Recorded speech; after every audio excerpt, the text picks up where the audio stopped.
ప్రజాపాలనలో అన్ని వర్గాల అభివృద్ధికి కాంగ్రెస్ ప్రభుత్వం కృషి చేస్తోందన్నారు విప్ ఆది శ్రీనివాస్. వేములవాడను టెంపుల్ సిటీగా అభివృద్ధి చేస్తామని తెలిపారు. సిరిసిల్ల జిల్లా వేములవాడ మున్సిపాలిటీలోని 3వ వార్డులో కులసంఘ భవనానికి భూమి పూజ చేశారు ఆది శ్రీనివాస్. పూర్తి స్థాయిలో రుణమాఫీ కాలేదంటూ బీఆర్ఎస్ నేతలు తప్పుడు ప్రచారం చేయటం మానుకోవాలని హెచ్చరించారు కాంగ్రెస్ నేతలు. వేములవాడను టెంపుల్ సిటీగా అభివృద్ధి చేస్తామన్నారు ప్రభుత్వ విప్ ఆది శ్రీనివాస్. ఆధ్యాత్మికత ఉట్టిపడేలా రాజన్న ఆలయ విస్తరణ చేపడతామన్నారు. ఇప్పటికే బడ్జెట్లో 50 కోట్లు కేటాయించామని తెలిపారు. రాజన్న సిరిసిల్ల జిల్లా వేములవాడ మున్సిపాలిటీలోని 3వ వార్డులో కుల సంఘ భవనానికి భూమి పూజ చేశారు ఆది శ్రీనివాస్. పట్టణంలో అర్ధాంతరంగా నిలిచిన బ్రిడ్జిల నిర్మాణాన్ని పూర్తి చేస్తామన్నారు. వేనాడు పట్టణం ఉన్నటువంటి సుమారు 34 కుల సంఘ భవనాలకు 5 లక్షల రూపాయలు ఇస్తానిచ్చిన హామీ మేరకు మొదటి దఫా ప్రతి సంఘానికి 4 లక్షల రూపాయల చొప్పున విడుదల చేయడం, అవి మున్సిపల్ ద్వారా టెండర్ల ప్రక్రియ పూర్తి చేసుకుని పనులు ప్రారంభించే దశలో ఈరోజు ఇక్కడ మనం భూమి పూజ చేసుకుంటున్నాం. ఈ 34 సంఘాలకు ఇంకా లక్ష రూపాయలు ఏదైతే నేను ఇస్తాన మాట ఉందో అది కూడా ఈ పూర్తయ్యే లోపల అన్ని సంఘాలకు ఆ లక్ష రూపాయల నిధులను కూడా ప్రొసీడింగ్ రూపంలో మీకు ఇచ్చేటువంటి బాధ్యతను తీసుకుంటున్న మాట సందర్భంగా చెప్తూ పూర్తి స్థాయిలో రుణమాఫీ కాలేదంటూ బీఆర్ఎస్ నేతలు అబద్దపు ప్రచారం చేస్తున్నారని మండిపడ్డారు భువనగిరి ఎంపీ చామల కిరణ్ కుమార్ రెడ్డి. ప్రతిపక్షంలో ఎలా ఉండాలో పక్క రాష్ట్రాల రీజనల్ పార్టీలను చూసి బీఆర్ఎస్ నేతలు నేర్చుకోవాలని సూచించారు. 10 ఏళ్లు గొప్ప పాలన చేస్తే ప్రజలు బీఆర్ఎస్ ను ఎందుకు ఓడించారో చెప్పాలన్నారు.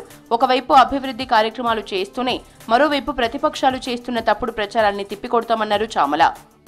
మన best Joseph Goebbels of Telangana KTR గారు 3 ఫేజ్లల్లా ఇంతమంది రైతులకు ఇంత రుణము ముట్టిన విషయాన్ని ఆయనే చెప్తూ ఇయ్యరా అంటాడు. మళ్ళీ మిగతాలకు 2 లక్షల రుణమాఫీ అనేది 15 ఆగస్టు నుంచి మొదలు పెడతామని చెప్పి, అంటే ఎప్పుడు తెల్లారుతుందా, ఎప్పుడు 15వ తారీఖు మారుతుందా, మధ్యరాత్రి 12ంటికే ప్రెస్ మీట్ పెడితే బాగుంటుందని మా జోసెఫ్ గోబల్స్ గారు తాతాలాడిపోతున్నట్టు.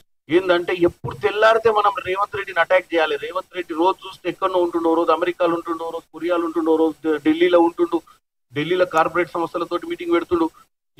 ఏం చేయాలని తాపత్రయం తప్ప ప్రజల సంక్షేమం గురించి పట్టింపు లేదు. కేటీఆర్ కు రాజకీయ అనుభవం లేక ప్రజలను రెచ్చగొట్టి మాట్లాడుతున్నారన్నారు కిసాన్ కాంగ్రెస్ జాతీయ ఉపాధ్యక్షుడు కోదండరెడ్డి. కేటీఆర్ రాజకీయ పరిజ్ఞానం లేకుండా మాట్లాడటం మానుకోవాలన్నారు. హరీష్ రావు సీనియర్ మంత్రిగా పనిచేసి కూడా చిల్లరగా మాట్లాడుతున్నారని ఆరోపించారు కోదండరెడ్డి.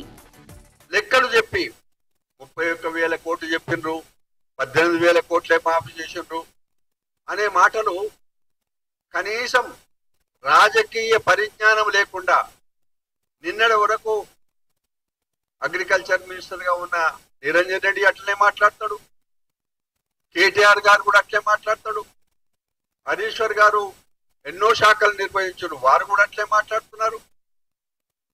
ఇది ఏమిటి, మీరు ఏం చేయదలుచుకున్నారు? ఇచ్చిన మాటను సీఎం రేవంత్ నిలబెట్టుకున్నారని చెప్పారు Congress war room chairman Pavan Malladi. Revanth 31,000 కోట్లతో రైతులు రుణమాఫీ చేశారని తెలిపారు. బీఆర్ఎస్ హయాంలో ఉద్యోగాల భర్తీ చేయలేదని ఆరోపించారు. కాంగ్రెస్ ప్రభుత్వం 3 నెలల్లో 30,000 ఉద్యోగాల భర్తీ చేసిందని తెలిపారు. మహిళల ఫ్రీ బస్ ప్రయాణంపై బీఆర్ఎస్ నేతలు అడ్డగోలుగా మాట్లాడటం మానుకోవాలని హెచ్చరించారు మల్లాది.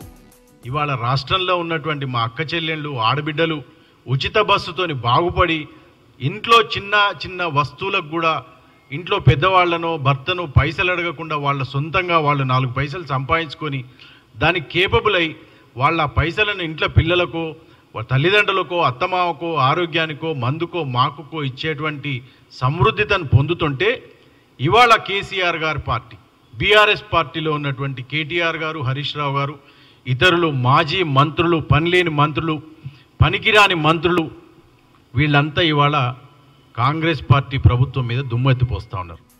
రైతు రుణమాఫీపై ప్రజలను రెచ్చగొట్టడం మానుకోవాలని బీఆర్ఎస్ నేతలను హెచ్చరించారు కాంగ్రెస్ నాయకులు.